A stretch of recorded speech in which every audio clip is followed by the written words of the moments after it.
Hello viewers, hope you are doing well and in the best of your health. आज मेरे साथ हैं mister Pravesh, जो विन वेल्थ इंफ्रा में टीएल भी हैं और इनका एक अपना चैनल भी है होम डिकोड के नाम से, आप उसको भी सब्सक्राइब कीजिए। तो आज हमारा जो टॉपिक ऑफ डिस्कशन है वो है व्हाट इज़, मतलब हम लोग कंपेयर करना चाह रहे हैं कमर्शियल इन्वेस्टमेंट और रेजिडेंशियल इन्वेस्टमेंट को।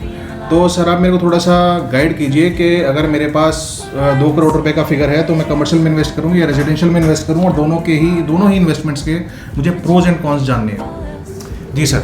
ठीक है सर, आप प्योरली इन्वेस्टर हैं, आपको इन्वेस्टमेंट सर्च करना है? Yes sir. अगर तो आपको इन्वेस्टमेंट देख रहे हो और आप चाहते हो कि फ्यूचर में मेरे को वहाँ शिफ्ट भी करना है जी, तो आप रेजिडेंशियल ही कंसीडर कर सकते हो। ओके। अगर आप प्योरली इन्वेस्टर हो, कॉमर्शियल है, या तो आपको अपना वहाँ से रेंट खाना है या फिर आपको वो रीसेल करके वो प्रॉपर्टी अप्रिशिएट करके वहाँ से निकालनी है, तो आप फिर कॉमर्शियल में जाइए। ओके। आरओआई क्या रहेगी? कमर्शियल में क्या आरओआई है और रेजिडेंशियल में क्या ROI? कॉमर्शियल में सर इसका होता है, जैसे आप अंडर कंस्ट्रक्शन में कहीं पे इन्वेस्ट करते हो जी, तो आपका 12% का ये अश्योर्ड रिटर्न होता है। ओके। तब तक वो ये प्रोजेक्ट रेडी ना हो जाए, ओके। तो 1% आपका हर महीना आएगा। ओके, ठीक है। जैसे ही प्रोजेक्ट रेडी हो जाता है जी, तो बिल्डर क्या करता है सर, 3 साल या 4 साल के लिए आपकी लीजिंग देता है, आपको लीज गारंटी 7%। ओके। और अगर मुझे शॉर्ट रेंटल नहीं चाहिए उस केस में क्या होता है? एनपीवी होता है? एनपीवी होता है वो सारा जितना भी आपका, लेकिन 2 साल का वो कंसीडर होता है ओके, मैक्सिमम, और वो 2 साल का 18% कंसीडर होता है, 24% नहीं होता। अच्छा, क्योंकि वो उस पैसे को आप आज ही यूज़ कर रहे हैं। और रेजिडेंशियल में रेंटल आरओआई क्या रहेगी? रेजिडेंशियल में रेंटल आरओआई सर अफोर्डेबल तो देते हैं आपके 3.5 से 4% का, लग्जरी में वो आरओआई थोड़ी सी कम हो जाती है, अच्छा, 1.5 से 2 से 2.5% के आसपास हो जाती है। अच्छे प्रोजेक्ट जो वो 2.5%। तो अगर मैं अभी कमर्शियल की बात करूँ तो कमर्शियल में मेरे पास रेडी टू मूव और अंडर कंस्ट्रक्शन, 1 या 2 मेरे को ऑप्शन बताओ दोनों के। अंडर कंस्ट्रक्शन में सर जो मेरी समझ में भी जो ऑप्शन आ रहा है वो है आपका एसपीजे वेदांतम सेक्टर 14। ओके क्योंकि आज लोगों को दिख रहा है वहाँ पे, ओल्ड गुड़गांव के जो भी लोग हैं जी, आज अगर उनको कोई मूवी देखनी है, हैंग आउट करने के लिए कोई अच्छा सा प्लेस चाहिए, तो या तो वो आज कंसीडर करेंगे अपना एम्बियंस मॉल या सोहना रोड या एक्सटेंशन रोड। राइट। उनको आसपास उनका कोई भी कॉमर्शियल नहीं है, तो इसी चीज़ को ध्यान में रखते हुए एसपीजे अपना 4 एकड़ का मॉल लेके आ रहा है सेक्टर 14 में। ओके, ठीक है। वो उसका मोटिव है कि ये जो ओल्ड गुड़गांव का क्राउड 1 घंटे का ट्रैफिक फेस करके जो आउट ऑफ सिटी जा रहा है, अपने घर से दूर जा रहा है जी, वो वहीं अपना, और इसमें स्टार्टिंग इन्वेस्टमेंट कितने से स्टार्ट हो जाती है? मिनिमम 50 लाख से शुरू हो जाती है, और 3 साल के लिए आपका एश्योर्ड रिटर्न है 12% एनुअल। उसके बाद आपकी 3 साल की लीज 50 लाख रुपए में क्या चीज़ आती है मेरे पास? आपको सर मार्केबल स्पेस मिलता है। ओके, मतलब लॉकेबल नहीं, लोकेबल नहीं, लोकेबल अलग है, मार्केबल। Okay, okay. मार्केबल मतलब? मार्केबल मतलब सर एक, जैसे कोई ब्रांड आना होता है उसको मिनिमम 20,000 स्क्वायर फीट का चाहिए। अब कोई इन्वेस्टर इतना बड़ा नहीं होता कि वो एक मॉल में 20,000 स्क्वायर फीट का एरिया खरीद सके। राइट। तो बिल्डर क्या करता है, उसी 20,000 को 300, 400 स्क्वायर फीट में डिवाइड करके वो सेल आउट कर देता है। लेकिन अच्छी चीज़ ये वर्चुअल नहीं है, मार्केबल है। मार्केबल की रजिस्ट्री होती है, नंबर होता है। अच्छा, पूरी प्रॉपर रजिस्ट्री मिलेगी? प्रॉपर रजिस्ट्री मिलेगी उस स्पेस की, लेकिन आप उसमें अपना काम नहीं कर सकते। अच्छा, बट आप लॉकेबल में भी नहीं कर सकते उस मॉल में, उस मॉल में आप लॉकेबल भी नहीं कर सकते। Okay, okay. और इसके अलावा और कोई इन्वेस्टमेंट अपॉर्चुनिटी कमर्शियल में?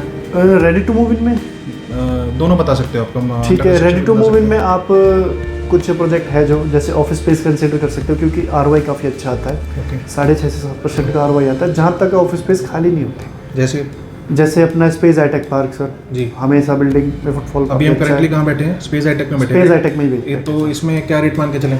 यहाँ पे 11,500 रुपये से पर स्क्वायर फीट का रेंट स्टार्ट है, जिसके साथ आपको 60 रुपये पर स्क्वायर फीट का रेंटल स्टार्ट है, और 20 रुपये के आसपास की मेंटेनेंस जाती है इसमें। अच्छा, ठीक है। और कोई प्रोजेक्ट? इसमें प्रॉब्लम ये है कि थोड़ा सा संडे को एसीज बंद होते हैं, थोड़ा गर्मी होती है। जी, जी। तो अगर आपका रियल एस्टेट का काम है मेरी तरह जी, तो संडे को आपको थोड़ा सा गर्मी सहनी पड़ेगी, बियर करना पड़ेगा। हाँ, लेकिन बाकी डे ये काफ़ी अच्छा है जी।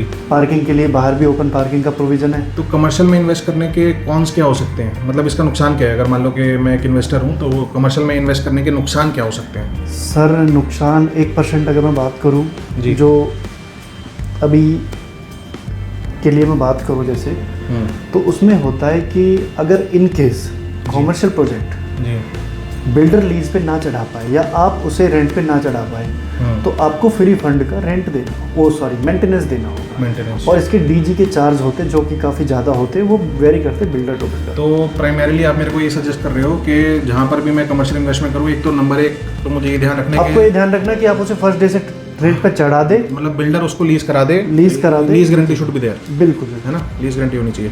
और जैसे आपने ऑफिस स्पेस बताया, और कौन सी ऑफिस स्पेस हैं? आप अच्छे लैंडमार्क ये चुन सकते हो आपके सर। बिल्कुल आपके बिल्कुल सर के थोड़ा सा इधर मैं देख पा रहा हूँ, यहाँ पे IFC टावर है, इसके अंदर क्या रेट चल रहा है? IFC टावर में सर 16,000 रुपये से 22,000 रुपये पर स्क्वायर फीट के आसपास का रेंट जाता है। देखो ये एक मैग्नम टावर है जी। ये IFC की फुल फॉर्म है इंटरनेशनल फाइनेंस सेंटर, लोग Okay. इसको बोलते हैं IFC। सेक्टर 66 में लोकेटेड है।